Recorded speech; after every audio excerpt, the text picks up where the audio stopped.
Hello बच्चों, क्या आप 10th क्लास में हैं? अगर हाँ, तो ये वीडियो सिर्फ आप ही के लिए है क्योंकि आज हम पढ़ने वाले हैं चैप्टर 3 जो कि 10th क्लास के लिए है। हमारा चैप्टर है दो चर वाले रैखिक समीकरण युग्म। तो दो चर वाले रैखिक समीकरण क्या होते हैं और इनको हम सोल्व कैसे करते हैं, ये सब कुछ आज हम इस वीडियो में जानने वाले हैं, सीखने वाले हैं। इसके साथ साथ चैप्टर 3 के जो भी मोस्ट इंपोर्टेंट क्वेश्चन है आपके 2025 के एग्जाम के लिए, बोर्ड एग्जाम के पॉइंट ऑफ व्यू से, तो उन्हें भी आज हम इसी वीडियो में डिस्कस करने वाले हैं। तो मैं आपके लिए लेकर आई हूँ मोस्ट इंपोर्टेंट क्वेश्चन और लगातार ऐसी वीडियोस आपके लिए आती रहेंगी नंबर वाइज हर चैप्टर की, यानी कि चैप्टर वाइज। इससे पहले भी आपको चैप्टर 1 चैप्टर 2 की वीडियोस मिल चुकी होंगी जो कि मेरे चैनल पे अपलोडेड है। अगर आपने अभी तक नहीं देखी है तो आप उन्हें देख सकते हैं। तो चलिए स्टार्ट करते हैं। देखिए, दो चर वाले रैखिक समीकरण युग्म, सबसे पहले हम इनका मीनिंग जानते हैं। तो दो चर वाले क्या होते हैं? जिसमें दो चर हो, जैसे एक्स और वाई हो सकता है, ए और बी हो सकते हैं, एम और एन हो सकते हैं, कोई भी दो चर मिलेंगे। रैखिक समीकरण ऐसे समीकरण जिनकी हाईएस्ट पावर 1 हो, यानी कि अधिकतम घात 1 हो। इन सभी चीजों को वैसे हमने चैप्टर 2 में डिस्कस कर लिया था। अगर आपने वो वीडियो अभी तक नहीं देखी है तो उसमें देखिए। उसमें चर, अचर, रैखिक समीकरण या रैखिक बहुपद, ये सब आपके क्लियर हो जाएंगे टॉपिक्स। युग्म क्या होता है? जोड़ा, यानी कि पेयर। अब देखिए, दो चर वाले रैखिक समीकरण युग्म क्या होते हैं? दो चर वाले रैखिक समीकरण युग्म दो समीकरणों का एक ऐसा जोड़ा जिसमें दो चर हों तथा उनकी अधिकतम घात 1 हो, दो चर वाले रैखिक समीकरण युग्म कहलाते हैं। जैसे 3x प्लस 2y बराबर 5 और 2x प्लस 6y बराबर 8। तो दिखने में ऐसा लग रहा है कि ये एक अलग सवाल है, ये एक अलग सवाल है, लेकिन नहीं। इस वाले चैप्टर में हमें इस तरीके से जोड़ा मिलेगा, पेयर में क्वेश्चन मिलेंगे और इन दोनों को हमें सोल्व करना है। सोल्व करना है मतलब x की और y की वैल्यू फाइंड करनी है। एक एग्जाम्पल ये है और एक एग्जाम्पल ये है। अब इन्हें सोल्व करते कैसे हैं? इन्हें सोल्व करने के दो मेथड्स हैं। पहला है प्रतिस्थापन विधि, दूसरा है विलोपन विधि। देखिए, इसमें कुछ और इम्पोर्टेंट बातें हैं जो कि कुछ टाइम पहले सिलेबस से हटा दी गई थी, लेकिन इस बार और लास्ट ईयर से आ रही हैं फिर भी। माना दो रैखिक समीकरण a1x plus b1y plus c1 is equal to 0 तथा a2x b2y प्लस c2 बराबर 0 हैं। तब अगर a1 बटा a2, b1 बटा b2 और c1 बटा c2 तीनों अगर बराबर आ जाते हैं तो हम कहेंगे कि उसके अनंत हल होंगे। अनंत हल मतलब बहुत सारे हल, मतलब लाइन कैसी होंगी? संपाती।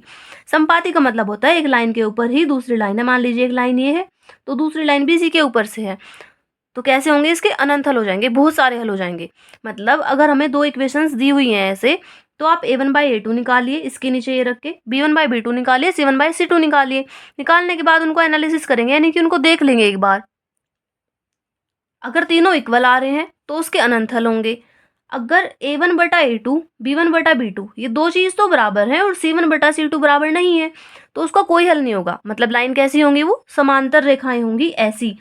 समांतर रेखाओं का मतलब है कि कभी नहीं मिलेंगी ये। और जब कोई दो लाइन एक दूसरे को कभी कट ही नहीं कर रही है, कहीं भी टच नहीं कर रही है, तो उनका तो कोई हल होगा ही नहीं।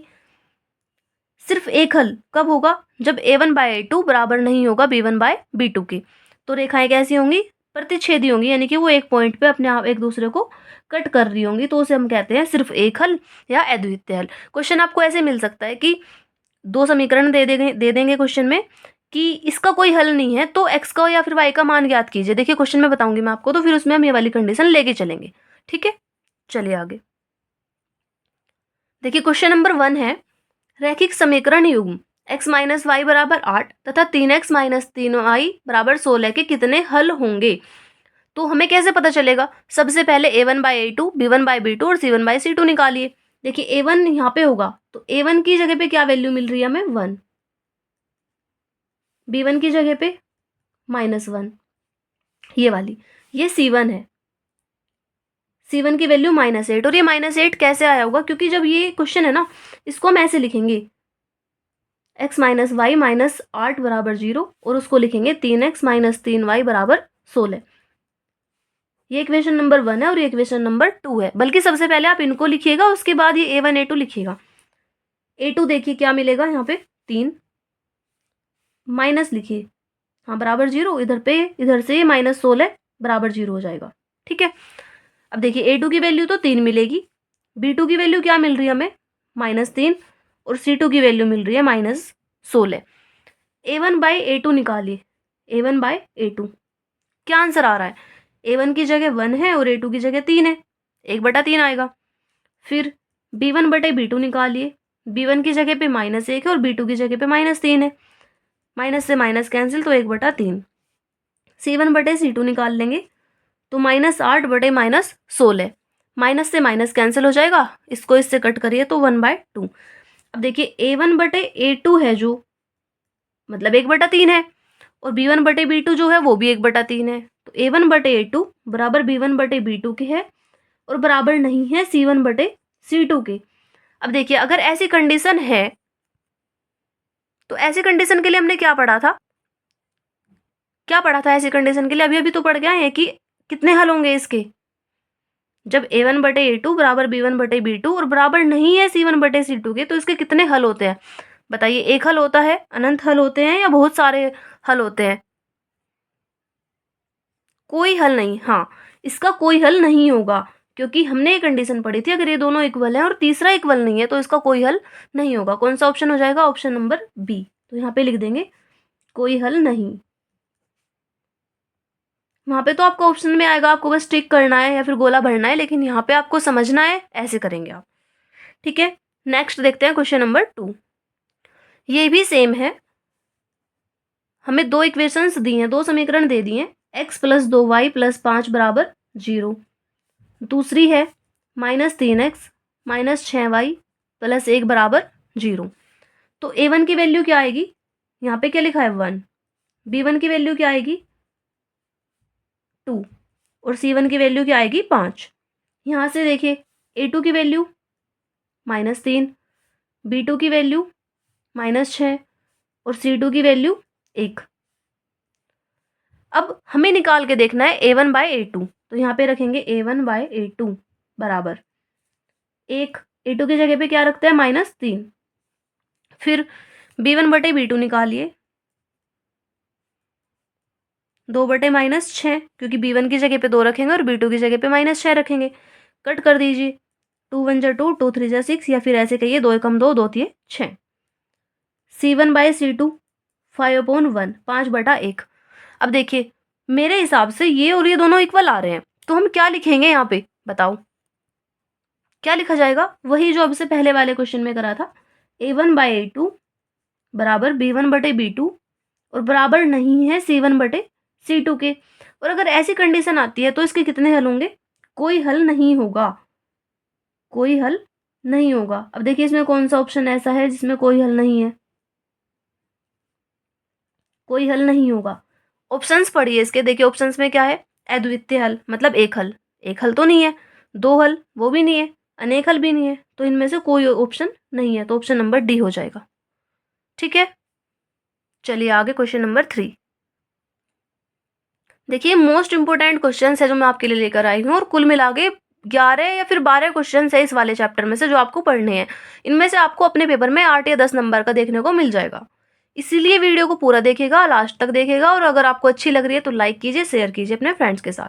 देखिए p के किस मान के लिए समीकरण 3x - y + 8 बराबर 0 और ये संपाती रेखाएं निरूपित करती हैं। संपाती रेखाएं मतलब अनंत हल, और अनंत हल कब होते हैं? सबसे पहले इसको लिखिए आप, 3x - y + 8 बराबर 0, 6x - py + 16 बराबर 0। तो यहाँ से a1 की वैल्यू क्या आएगी, या फिर आप डायरेक्ट करिए, चलिए a1/a2, a1 की वैल्यू क्या है 3 और a2 की वैल्यू 6, कट जाएगा, 3 एकम 3 और 3 दूनी 6। फिर b1/b2 निकालिए, यहाँ पे क्या लिखा है -1 और यहाँ पे -p, तो कट के क्या आएगा? माइनस से माइनस कट के 1/p। c1/c2 निकालिए, क्या आ रहा है यहाँ से? c1 की वैल्यू बताइए अब क्या है? 8 और c2 की 16, इसको इससे कट कर दीजिए 1/2। देखिए अगर आपको यहाँ तक समझ में आया है तो इसके बाद की कंडीशन क्या होगी, क्योंकि हमें ये चेक नहीं करना है कि लाइन संपाती है या इसके कितने हल हैं। उस बार उसने हमें कहा है कि रेखाएं संपाती हैं। अगर रेखाएं संपाती होंगी तो क्या कंडीशन होती है उसकी? a1/a2 बराबर होता है b1/b2 के और बराबर होता है c1/c2 के। सबसे पहले वाली कंडीशन अनंत हल वाली वैल्यू रखिए। a1/a2 की जगह पे क्या रखते हैं 1/2, b1/b2 की जगह 1/p और C1/C2 की जगह 1/2। अब क्या कर रहे हैं, देखिए कोई से 2 ले लीजिए और उनकी क्रॉस मल्टीप्लाई कर दीजिए। 1/2 बराबर 1/p, इसके इधर मल्टीप्लाई, इसके इधर। p की जब आप 1 में मल्टीप्लाई करेंगे तो क्या आएगा, p की मल्टीप्लाई जब हम 1 में करते हैं तो क्या आएगा p, और 2 की मल्टीप्लाई 1 में करेंगे तो 2, p की वैल्यू 2 आ जाएगी। अब देखिए 2 ऑप्शन कौन सा है, a और b दोनों में 2 मिल रहा है, लेकिन नहीं यहाँ पे -2 है, गलती से लिखा गया होगा, ये ऑप्शन नंबर ए हो जाएगा। ठीक है, नेक्स्ट क्वेश्चन नंबर 4। इसमें है 3x + 2py = 2, 2x + 5y + 1 = 0 द्वारा निरूपित संख्या रेखाएं समांतर हैं तो p का मान क्या होगा। तो सबसे पहले वही करते हैं, 3x + 2py - 2 = 0। इसको मैं उधर लेके चली गई हूँ तो माइनस हो जाएगा। इधर से 2x + 5y + 1 = 0, ये इक्वेशन नंबर 2, समीकरण नंबर 2। देखिए अब उसने समांतर दे दिया है, तो अगर समांतर है तो क्या कंडीशन यूज करते हैं हम फिर इसकी, चूंकि रेखाएं समांतर हैं, चूंकि रेखाएं समांतर हैं, इसलिए समांतर समांतर रेखाओं का क्या कंडीशन थी समांतर रेखाओं के लिए, इसका मतलब उसका कोई हल नहीं होगा। और कोई हल कब नहीं होता है, जब a1/a2 बराबर हो b1/b2 के और c1/c2 के बराबर ना हो। तो वैल्यूज रखिए आप यहाँ पे, रखिए वैल्यूज। a1 की जगह पे क्या रखा जाएगा, 3, a2 की जगह पे 2, b1 की जगह पे 2p, y को छोड़ना है बस, b2 की जगह पे 5 बराबर नहीं है -2/1। तो इसकी तो हमें ज़रूरत ही क्या है, इन दोनों को आप लेके चलिए, क्रॉस मल्टीप्लाई कर दीजिए, इसकी इधर इसकी इधर, तो क्या हो जाएगी, 3 की 5 में करेंगे 3 पंजे 15, 2 की 2 में करेंगे 2 दूनी 4 p, फिर p के साथ 4 मल्टीप्लाई में उधर जाएगा डिवाइड में, तो 15/4 यानी कि 15/4 p की वैल्यू है। चाहो तो आप इसको ऐसे लिखिए, p = 15/4। देखिए कौन सा ऑप्शन ठीक है हमारा इसमें से, एक बार ऑप्शन देखिए आप, कौन सा वाला ऑप्शन होगा, 15/4 यानी कि option number A. Question number 5 में देखिए क्या है, समीकरण x - y = 2, x + y = 2 का एक हल होगा। तो इसमें हम ऑप्शन से भी कर सकते हैं, x की जगह पे 0, y की जगह पे 2 रख के देखिए, फिर x की जगह पे 2, y की जगह पे 0 रख के देखिए, ऐसे 4 और 2 रख के देखिए, -2 और 0 रख के देखिए, लेकिन हो जाएगा वैसे इससे भी सोल्यूशन, लेकिन मुझे आपको सिखाना है। तो सिखाने के लिए हम क्या करते हैं, सीखने के लिए इसको और इसको सोल्व करते हैं। 2 मेथड होते हैं हमारे पास, एक तो प्रतिस्थापन विधि और एक विलोपन विधि।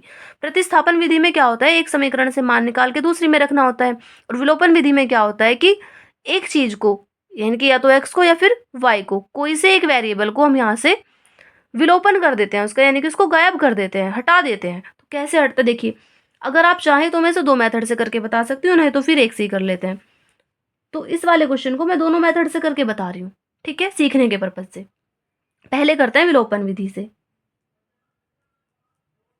विलोपन विधि से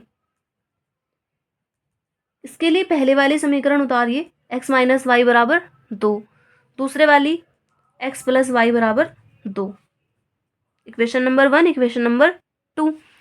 देखिए y से y कट रहा है, तो हम यहाँ पे लिखेंगे जोड़ने पर, एक x और एक x जुड़ के हो जाएंगे 2x, इधर 2 और 2 4, x के साथ 2 मल्टीप्लाई में है तो डिवाइड में जाएगा, 4/2, इससे ये कट जाएगा, तो x की वैल्यू क्या आ गई, 2। अब ये जो x का मान है, या तो इसे समीकरण 1 में रख दीजिए या फिर समीकरण 2 में रख दीजिए, जिसमें आपको अच्छा लगे उसमें रखिए। देखिए अगर मैं इसमें रखूं, यहाँ पे रखेंगे x का मान समीकरण 2 में रखने पर, क्योंकि 2 में इजीली रखा जाएगा, वैसे तो 1 में भी रख सकते हैं हम, लेकिन आप कोई से में भी रखिए। x की जगह पे यहाँ पे क्या रखते हैं हम, 2 + y = 2, फिर y के साथ 2 इधर प्लस हो रहा है, उधर जाएगा माइनस, 2 में से 2 को माइनस करोगे तो क्या आ जाएगा, 0। तो x की वैल्यू 2 आई और y की वैल्यू 0। ये तो हमने करा है विलोपन विधि से। सेम हम कर सकते हैं इसको प्रतिस्थापन विधि से, उसको भी आप लोग एक बार सीख लीजिए, सीखने के लिए मैं करा रही हूँ, आपको करना सिर्फ एक मेथड से है, प्रतिस्थापन विधि। इसमें क्या करना होता है, कोई सी एक इक्वेशन से मान निकालिए और दूसरी में रख दीजिए, जैसे ये समीकरण नंबर 1 है और ये समीकरण नंबर 2। तो या तो पहले वाले समीकरण से या फिर दूसरे वाले से आप मान निकालिए इसका, देखिए y इधर माइनस है, अगर हम इसको उधर लेके जाएंगे तो क्या हो जाएगा 2 प्लस वाई, और इसको समीकरण नंबर 3 तीसरे का नाम दे दीजिए। क्योंकि हमने समीकरण 1 से मान निकाला है तो कहाँ पे रखेंगे इसको 2 में। अगर 1 से मान निकाल रहे हो तो 2 में रखिए, 2 से निकाल रहे हैं तो 1 में रखिए, लेकिन फिलहाल हमने 1 से निकाला है तो x का मान समीकरण 2 में रखने पर, समीकरण 2 में रखने पर x की जगह पे 2 प्लस वाई रखिए, प्लस वाई बराबर 2, 2 प्लस 1 वाई और 1 वाई 2 वाई बराबर 0। 2 वाई के साथ जो ये 2 प्लस हो रहा है उधर जाएगा तो क्या हो जाएगा माइनस, 2 उधर जाके माइनस होगा, यानी कि 2 में से 2 चले जाएंगे तो क्या बचेगा 0। फिर y के साथ 2 मल्टीप्लाई में है तो 0 के साथ डिवाइड में जाएगा, और 0 को 2 से डिवाइड करते हैं तो 0 मिलेगा। अब y की वैल्यू समीकरण 3 में रख दीजिए, तो y का मान समीकरण 3 में रखने पर, समीकरण 3 हमारी ये वाली है, x is equal to 2 plus Y, तो 2 प्लस 0, 2 में 0 प्लस करेंगे तो क्या आ जाएगा 2। ठीक है, x की वैल्यू 2 और y की वैल्यू 0। देखिए इस क्वेश्चन को हमने दो मेथड से किया, विलोपन विधि और प्रतिस्थापन विधि। तो क्या मान देखने को मिल रहा है, x का तो 2 और y का 0, दोनों मेथड से करना एक मेथड से था, लेकिन सीखने के लिए हमने दोनों से करा है। आप एक बार करके देखिएगा इस तरीके के जो भी क्वेश्चन आपको मिलते हैं। देखिए कहाँ मिलेगा, ऑप्शन नंबर बी, x की वैल्यू 2 और y की वैल्यू 0। क्वेश्चन नंबर 6 देखिए, इसमें भी इसको सोल्व करना है तो आप किसी भी मेथड से कर सकते हैं। 2x प्लस 3y बराबर 18, समीकरण नंबर 1। ये है x माइनस 2y बराबर 2, समीकरण नंबर 2। कोई से भी एक से आप मान निकालिए और दूसरे में रखते हैं, यहां से निकालते हैं 2, इधर 2y माइनस है उधर जाके प्लस, समीकरण नंबर 3 कहिए। अब x का मान समीकरण 1 में रखने पर, क्यों रख रहे हैं हम 1 में, क्योंकि हमने समीकरण 2 से मान निकाल लिया है। ठीक है, क्योंकि हमने समीकरण 1 से 2 से मान निकाला है, इस बार तो हम 1 में रख रहे हैं, पहली बार हमने 1 से निकाला था तो हमने 2 में रखा था। यहाँ पे 2 मल्टीप्लाई, इस x की जगह पे क्या रखना है 2 प्लस 2y, मल्टीप्लाई इसलिए लगाया क्योंकि 2 के और x के बीच में कोई चिन्ह नहीं था, और कोई चिन्ह नहीं होता तो मल्टीप्लाई होता है। 3y बराबर 18, 2 की 2 में गुना करिए 4, 2 की 2 में करेंगे 4y प्लस 3y बराबर 18। 4 और 3 एक साथ ऐड हो जाएंगे, जुड़ जाएंगे तो क्या आएगा 7y, ये 4 इधर प्लस है उधर ले जाइए, 18 माइनस 4, फिर 7y बराबर 14। y के साथ जो ये 7 है इधर मल्टीप्लाई में, अगर हम इसको उधर ले जाना चाहे तो क्या हो जाएगा, इसका डिवाइड में जाएगा, और 14 को जब 7 से डिवाइड करेंगे तो y की वैल्यू क्या आ जाएगी 2। अब क्या करते हैं, क्या प्रोसेस है हमारी, जो मान आया उसको उठा के बस समीकरण नंबर 3 में रखना है, y का मान समीकरण 3 में रखने पर। तो x बराबर 2 प्लस 2, 2 के और y के बीच में कोई चिन्ह नहीं है तो हम क्या लगाते हैं गुना 2, 2 प्लस 2 की 2 में मल्टीप्लाई करिए 4, और 4 में 2 को जब हम जोड़ते हैं तो क्या आ जाएगा 6, यानी कि x की वैल्यू तो 6 और y की वैल्यू 2। देखिए ऑप्शन में क्या था, कहाँ था x की वैल्यू 6 और y की वैल्यू 2, ये रहा ऑप्शन नंबर ए। इसमें है इसका और इसका कोई हल नहीं होगा तो ए का मान बताओ। ऐसे हमने 3-4 क्वेश्चन अभी किए हैं, कोई हल कब नहीं होगा,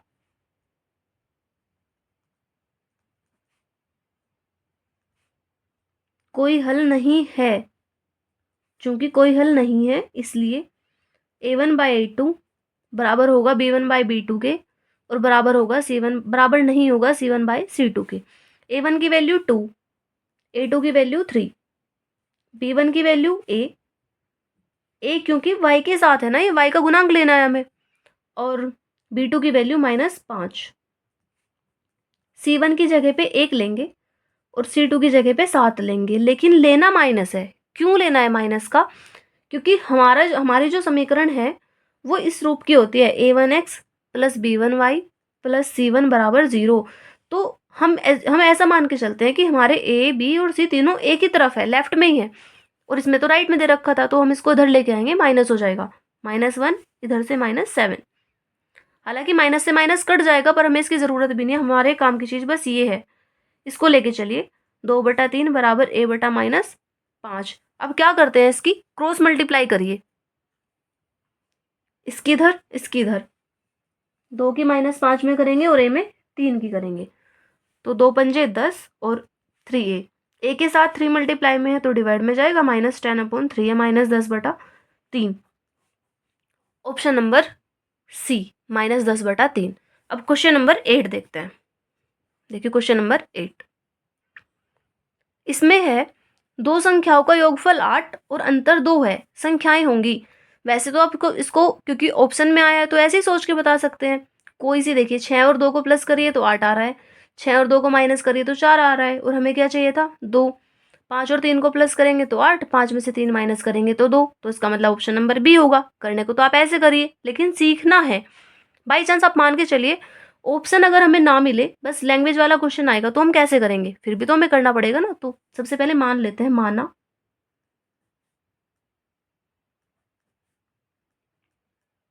माना बड़ी संख्या बराबर x और छोटी संख्या बराबर y। बड़ी संख्या को x मान लेते हैं और छोटी संख्या को y। तो अकॉर्डिंग टू क्वेश्चन उसने कहा है कि योगफल 8 है, मतलब अगर हम x को y में प्लस कर रहे हैं तो हमें क्या मिलेगा 8, इक्वेशन नंबर 1। अगर हम x में से y को माइनस कर रहे हैं तो हमें क्या मिलता है 2, ये इक्वेशन नंबर 2।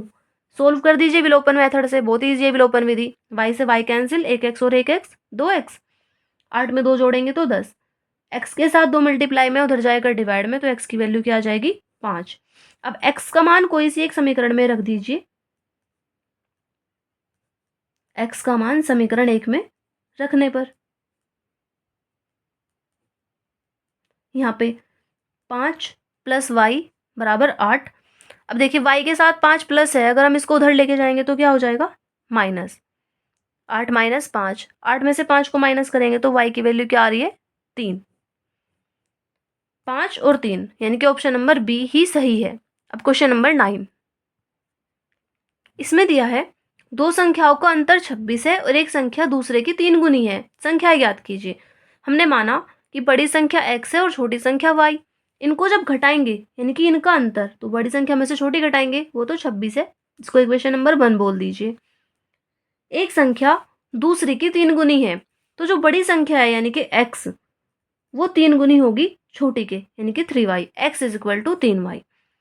इसको हम प्रतिस्थापन विधि से भी कर सकते हैं और विलोपन विधि से भी, लेकिन मेरे हिसाब से इसको प्रतिस्थापन से करना इजी रहेगा, क्योंकि x की वैल्यू पहले से हमें पता है 3y। x का मान यहाँ पे रख दीजिए, x का मान समीकरण 1 में रखने पर, तो x की जगह पे क्या रखेंगे 3y माइनस y बराबर 26। 3y में से एक y जाएगा, 2y बराबर 26। फिर y के साथ 2 मल्टीप्लाई में उधर ले जाइए डिवाइड में, तो y की वैल्यू क्या आ गई 13। अब y का मान समीकरण 2 में रख दीजिए, y का मान समीकरण 2 में रखने पर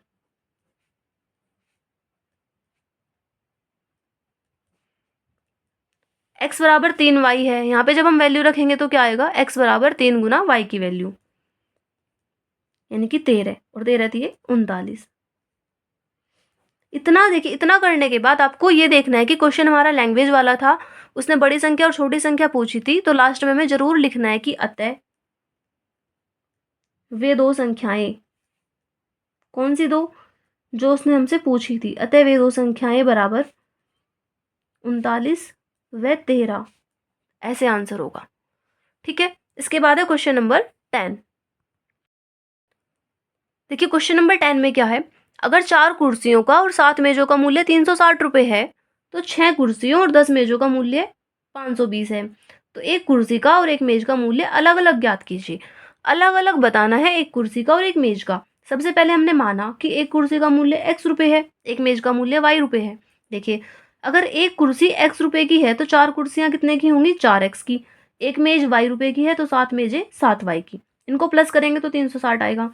6 कुर्सी 6x की हो जाएंगी, 10 मेजें 10y की हो जाएंगी, प्लस करेंगे तो 520 आएगा।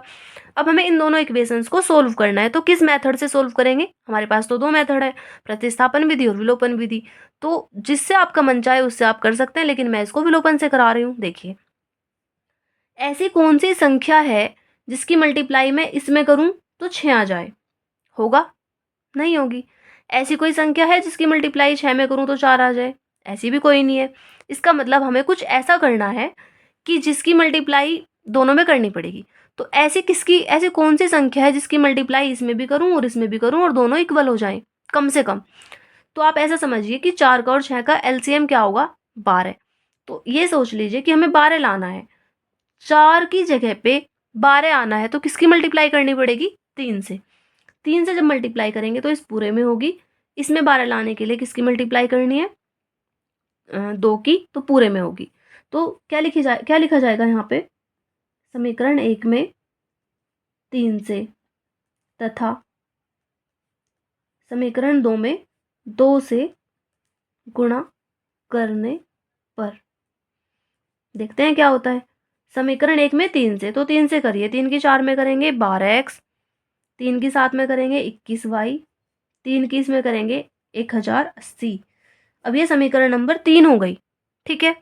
समीकरण नंबर 2 में करिए 2 की, देखिए क्या आएगा, 2 की 6 में करेंगे 12, 2 की 10 में करेंगे 20 और 2 की 520 में करेंगे 1040। ये समीकरण नंबर 4 हो गई। अब इसको सोल्व करना है तो इसको माइनस करते हैं। माइनस करना मतलब यहाँ पे माइनस, चिन्ह बदल जाएगा, यहाँ भी माइनस और यहाँ भी माइनस, और यहाँ पे लिखेंगे घटाने पर। देखिए 12x से 12x कैंसिल, 21y में से जब 20y को माइनस करेंगे तो क्या आएगा, 1y। 1080 में से 1040 घटाएंगे तो 40, तो y की वैल्यू क्या आ जाती है, 40। फिर y की वैल्यू को, यानी कि y का मान कोई सी एक समीकरण में रख दीजिए। समीकरण 1 में रख रहे हैं, y का मान समीकरण 1 में रखने पर, देखिए समीकरण 1 में जब y का मान रखेंगे तो क्या हो जाएगा, 4x प्लस 7y बराबर 360 है, तो 4x तो हम सेम रखेंगे, प्लस 7 गुना y की जगह पे क्या रखेंगे, 40 बराबर 360। अब इसकी मल्टीप्लाई इसमें करिए, 4x प्लस 7 की 40 में करेंगे तो क्या आएगा, 280 प्लस 300 बराबर 360। 4x प्लस 280 बराबर 360 बराबर 360। 280 इधर प्लस है, उधर ले जाएंगे तो क्या हो जाएगा, माइनस। 360 में से 280 को माइनस करेंगे 80। अब x के साथ 4 मल्टीप्लाई में, उधर जाएगा तो डिवाइड में, 4 से जब 80 को डिवाइड करेंगे x की वैल्यू आ जाएगी 20।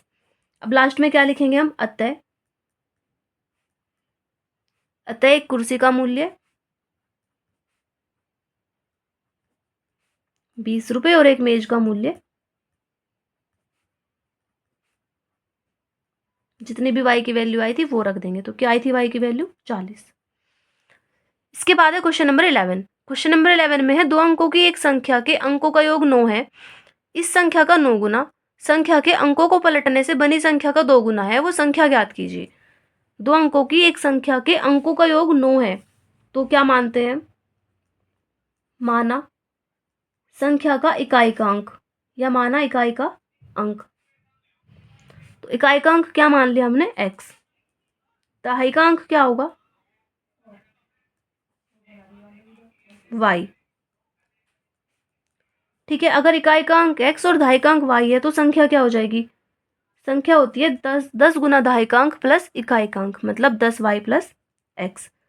संख्या मानने का ये तरीका है कि 10 गुना दहाई का अंक प्लस इकाई का अंक। कहीं कहीं आपको मिलेगा कि 10x प्लस वाई मान लेते हैं, कहीं कहीं आपको दिखेगा 10y प्लस x मान लेते हैं, लेकिन ऐसा नहीं है। आप बस ये याद रखिए 10 गुना दहाई का अंक प्लस इकाई का अंक, तो 10y प्लस x हो जाएगा। अंकों का योग 9 है, मतलब अगर हम x में y को प्लस कर रहे हैं तो हमें 9 मिलेगा, इक्वेशन नंबर 1। इसके बाद इसका 9 गुना, मतलब इस संख्या का जो 9 गुना है वो क्या होगा, थोड़ा सा ऊपर कर लेती हूँ मैं इसको। संख्या के अंकों को पलटने से बनी संख्या, तो लिखेंगे अंकों को पलटने से बनी संख्या क्या हो जाएगी, अभी अंक क्या है, x तो इकाई की जगह पे था और y दहाई की जगह पे था। अब जब इसको चेंज कर देंगे तो y की जगह पे x और x की जगह पे y। अकॉर्डिंग टू क्वेश्चन क्या है,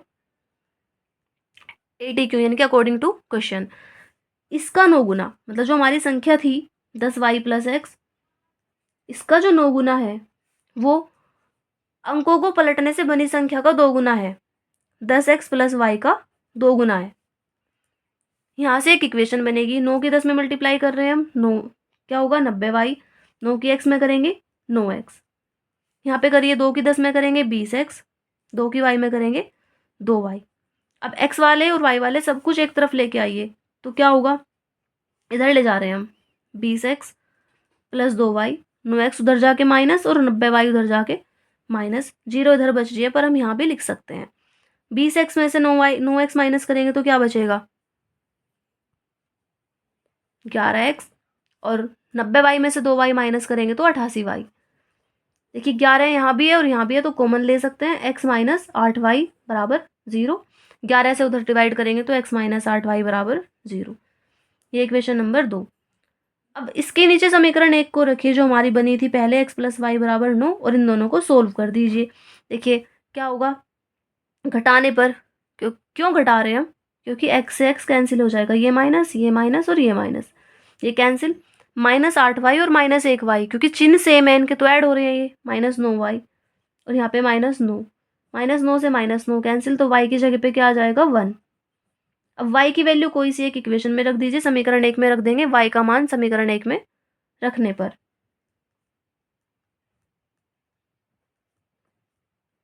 समीकरण 1 में रखने पर ये थी समीकरण x प्लस वाई बराबर 9, यहाँ पे रखिए, तो x प्लस 1 बराबर 9 क्या हो जाएगा, 9, एक इधर प्लस है उधर ले जाएंगे तो माइनस, और 9 में से 1 माइनस करेंगे तो 8। तो x की वैल्यू 8 है और y की वैल्यू 1 है। उसने कहा था वह संख्या ज्ञात कीजिए, तो हमने संख्या क्या मान रखी थी, हमने संख्या मान रखी थी 10y प्लस x, तो 10 गुना y की वैल्यू क्या हो जाएगी 1 प्लस x की वैल्यू 8, 10 की 1 में मल्टीप्लाई करेंगे 10 प्लस 8, और 10 में 8 जोड़ देंगे तो 18, तो वो संख्या 18 है। तो दो अंकों की संख्या हमारी 18 है। तो देखिए इसके साथ साथ हमारा ये वाला चैप्टर भी कंप्लीट हो जाता है। और अगर आपको ये वीडियो अच्छी लगी है तो वीडियो को शेयर कीजिए, लाइक कीजिए और शेयर कीजिए अपने फ्रेंड्स के साथ। तो मिलते हैं अपनी नेक्स्ट वीडियो में, तब तक के लिए बाय, टेक केयर।